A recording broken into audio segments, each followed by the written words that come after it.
Hello, how's it going? Today we're going to cover one of the most common mistakes that people make in the back squat. So it's around bracing, so setting the core, setting your back, setting the middle of your body, so your lower back, your abs, your rib cage, your lats. We're going to concentrate on the first, so there's two parts to this. Today we're going to cover on the lower part of the abdomen, the abs, the lower back. We're going to cover off how to set the majority of the core. The next part of this we'll discuss the upper back and how to set that, but today we're just going to talk around the core. So the two biggest issues, or the two biggest common issues that people have when they set the core or when they set their back. The first one I'm guilty of teaching and taught it for a long time. It's incorrect. It's when you hyperlordotically arch or you set your lower back or think that doing that sort of thing, which we'll cover, we'll go through them. When you think arching your lower back is setting a tight back, all you're doing is you're putting a hyperlordotic arch, which is going to put pressure on the discs the exact same way that rounding your back will do, because it articulates, over articulates the discs. What we want to do is we want to set a neutral spine, so there should be a small lordotic arch on the lower back, there should be a small indent of the spine, and of the upper back there should be a small S-curve, there should be a small upper curvature. So with a heavily muscled individual, that will look like extension. So for most lifters, when they set their upper back, it will look like extension, but there should be a small curvature. So we're basically looking to adopt and reinforce the natural curvature of the spine, which is an S-curve. So there's a small lordotic curve, and then that curves inwards. Then there's a small outward curve of the thoracic spine or the upper back, and that S-curve is how the spine is meant to sit naturally. So that's what we're trying to reinforce. The other issue, or the other common mistake that people have around squatting, is they don't think about their midsection. They just squat. So those are the two kind of biggest, most common issues with setting the core. What I'm going to do now is I'm just going to walk through the first big block of setting the core. That's breathing, setting the abs, and bracing. So we'll walk through that just now. Okay, so the first thing I'm going to do is I'm going to do 2 reps where I hyperlordotically arch or overset the lower back, and the next 2 reps in that same set I won't set my core, and then I will just squat down and we'll discuss the issues with both of those. I'll re-rack it, and then we'll talk around how to actually brace and set the core. Okay, so the first thing I'm going to do is hyperlordotic arch, and then squat,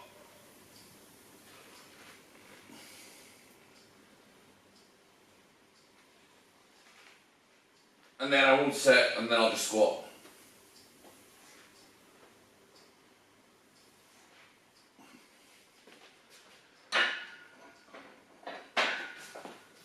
Okay, so the main issue with the hyperlordotic arch, apart from one, putting stress on the back in that position, what we're really doing is we're taking the pelvis, so the hamstrings insert into the top of the pelvis, and we're really setting that like that. So we're putting a massive stretch, we're rotating the pelvis this way, the hamstrings insert into the top of the pelvis.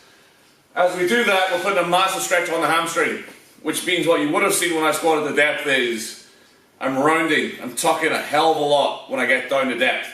So it puts undue pressure on the mid-back, where the lumbar spine and thoracic spine meet, and it also causes excessive rounding at the bottom, because you're putting more of a stretch on the pelvis. You're externally rotating. You're anteriorly, is that correct? I don't know, you might need to correct me. You're anteriorly tucking, anterior or posterior. You're putting a much bigger, sorry, excuse my lack of knowledge when it comes to biomechanical, to anatomical phrasing. You're putting a much bigger stretch on the hamstring by putting an excessive rotation on the pelvis. And what's happening is you're just rounding at the bottom, because you have a huge pre-stretch in the hamstring. So when in a normal squat, when you would be hitting depth, and the hamstring then would be getting more of a stretch as the femur moved towards parallel. You're getting that tugging motion. So there's two main things wrong with setting a hyperlordotic arch, which is a very common mistake. Is one that I've said before that I was guilty of coaching beforehand, and the other one of just not setting or not bracing the core is one we're floppy through the middle. So even with the bar, like I felt like I had a really bad transfer from my legs.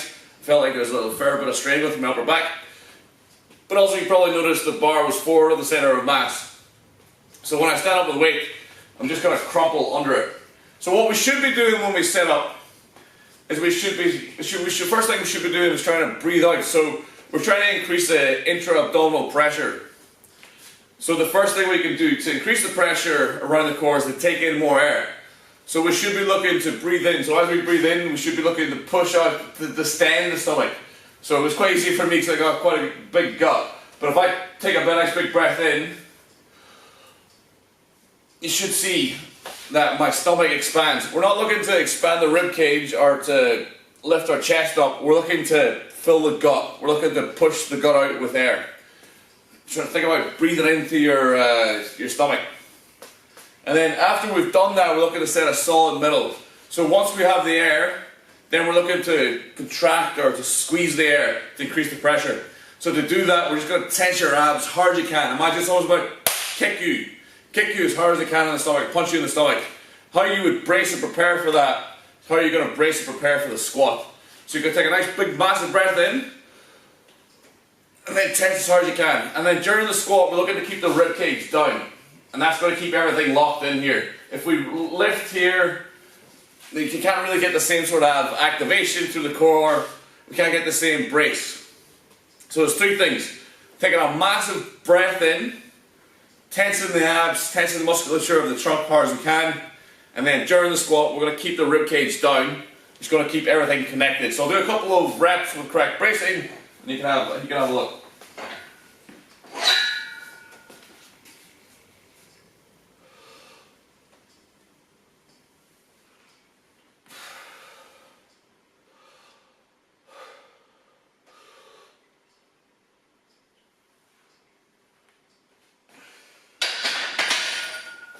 And even though it's a very light weight, I feel much more connected to the bar.